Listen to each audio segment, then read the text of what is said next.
Would you believe that this channel is 2 years old?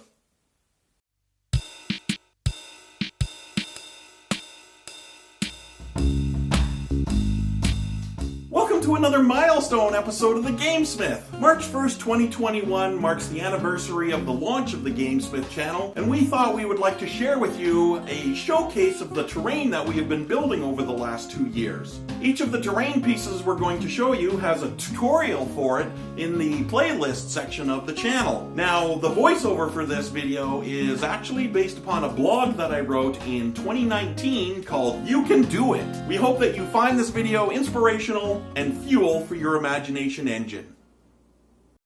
Are you new to tabletop crafting? Intimidated by the hobby? Don't be. Everyone who participates in this hobby started somewhere. Some had skills that were helpful at the beginning, but I promise you that everyone who participates in this hobby has gotten better with time and practice, and so will you.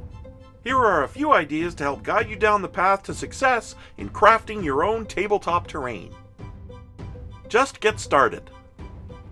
Sometimes I hear from my players or other crafters, "Oh, I can't draw," or "I could never make good terrain." I typically reply along the lines of, "You're right, at least until you start drawing," or "That's absolutely true, you'll never create great terrain until you start making terrain. You just need to start." And when your first tree looks like a brown and green glob of shattered hopes covered in hot glue wisps, put it on a shelf and remember to compare it to your second tree, and your third, and your 23rd. I guarantee that your most recent tree will be better than your first, unless your first tree and your last tree are the same tree. You have to start before you can get better. You will get better. It's inevitable.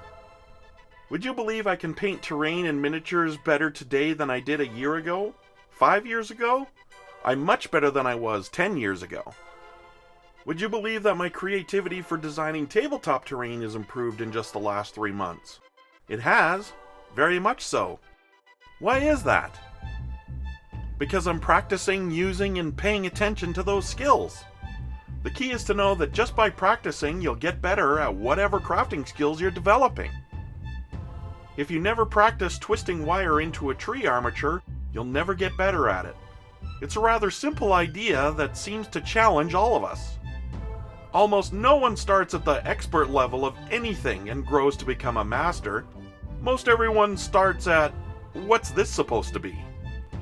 Remember that skill development is a journey, not a destination. Simple does not equal bad. I'm always amazed by simple things that produce amazing results. This idea has immeasurably helped me with my tabletop crafting. Our very first GameSmith video is on stalagmites made from spiral seashells. It's a very simple idea and is among our most popular videos. If you believe that your ideas are too simple to be any good, give them a try and see what results you produce. An idea doesn't have to be complex, require highly specialized skills, or a lot of money to result in something amazing. Simple is good too. Failure is growth. I am always trying new things, new techniques for creating something for my game table. I'm always testing my skills, adapting an old skill to a new outcome, and I fail. A lot. The key to remember is that failure is growth. It's learning. It's improvement. I might have to fail at creating something once or 1,000 times to get the results I want, but I learn from every step of the process.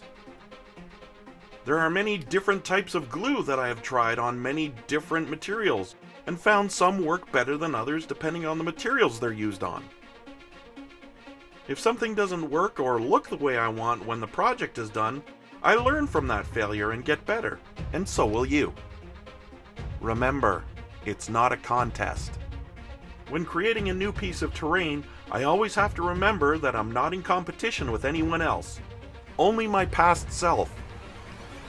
If I make a tree that doesn't look anywhere near as good as those created by other tabletop terrain builders, or railroaders, or wargamers, it doesn't matter. I'm not trying to outbuild them. I always have to remember that I'm not building ultra-realistic terrain for a miniature movie set, or hundreds of people are depending on me to create the perfect terrain piece. I'm just creating a kind of tree thing for my table, so players can feel like their miniatures are in a forest. The only time contest-like pressure should exist is if I actually enter a contest. It's too expensive. I will concede that there's an initial outlay of cash for gaming rulebooks that can be expensive. After all, you need the tools of the game to play it. I will concede that there's an initial outlay of cash for game rulebooks that can be expensive. After all, you need the tools of the game to play it. But after that, especially when it comes to tabletop terrain, a great many pieces can be made with common household or found items. Necessity is the mother of all invention, as the saying goes, and if you need proof, check out the GameSmith blog, The Evolution of My Tabletop Terrain Hobby, and you'll see that my terrain building didn't start with a major cash investment. I'll put a link in the description below so that you don't have to go hunting for it. When you start creating tabletop terrain, you will begin to see the challenge of using mundane or common objects in a new way. Your imagination engine will fire up, and you will see how cheap, inexpensive, or free objects can be adapted into awesome terrain for your game table. If it turns out you enjoy the tabletop crafting hobby, and you see your results improving, that's the time to start investing in tools, supplies, and materials. Motivation is a 4-letter word. There are so many things that divide our time: family, friends, work, TV, books, video games, and other hobbies. As a result, finding the motivation to work on any hobby can be a problem, and tabletop crafting is no exception. Here are a few suggestions that might help you know that you can do it. Alert your players. Tell others, especially other players, what you're working on. Give them a tease that you're working on a terrain piece for a future encounter. Perhaps they will ask about the project or inquire as to its progress in a few weeks. Better yet, ask them to remind you about that build. Challenge yourself. Set a benchmark for getting something done. Can you get Project X done by next weekend? How many of these can I build by next game session? How can I make this project more efficiently? You can create a sense of accomplishment for yourself by reaching those goals, which may motivate you to get your projects finished. This script is a perfect example. I wanted to have most of it written before I met with a friend for coffee. My motivation is to challenge myself to get better at writing scripts, to write them faster, to discover what I want to say more succinctly than I have in the past. Set aside time, or set a time limit. I have often found that when I set aside a specific time slot to work on a specific project, that it gives me motivation to work on it.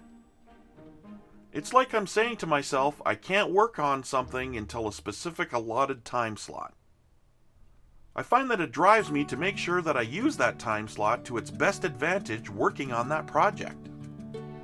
Similarly, if there's a project that I don't really want to be working on, but I need to get finished, I will set a time limit that I will work on that project. I find it much easier to tell myself that I have to work on a project for only an hour, rather than I have to finish that project. Don't take on more than you can handle. I used to be notorious for this.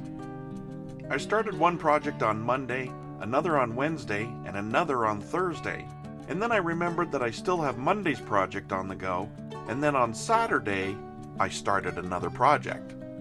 I changed this by enforcing one simple idea on myself. Only 3 projects at a time. That's it, only 3. I have to finish one of the 3 projects before I can start another. This has helped me keep on track, especially when it comes to painting miniatures. Use productive procrastination. Paired with the idea that I shouldn't take on more than I can handle is the idea of using productive procrastination. Since I usually have 3 projects on the go at any one time, if there's one project that I just don't feel motivated to work on, there are 2 others that I can devote energy to instead.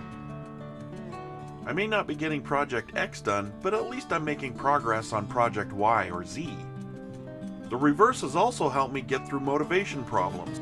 I can't work on Project Z until I finished Project X. The core of this idea is to understand that motivation isn't the same for all projects in the same way at the same time. Motivation to work on a project will rise and fall at different times, and I shouldn't be intimidated by the lack of motivation to get a specific project completed. If there's a general lack of motivation about everything, well, that's a completely different kettle of fish.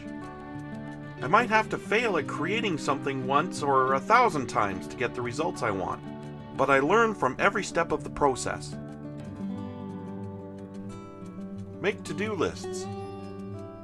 I might have to fail at creating something once or 1,000 times to get the results I want, but I learn every step of the process. I'm a left-brain organizer. I'm very compulsive about my organization. Everything has its correct spot. Nothing can be messy or disorganized, and I absolutely, without any doubt, have to know what I'm working on next.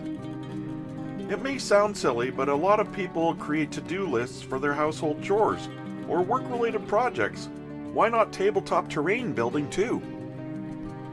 When I know what I have to work on, I feel empowered to take control of all that I want to accomplish, instead of feeling powerless before the onslaught of obligation and responsibility.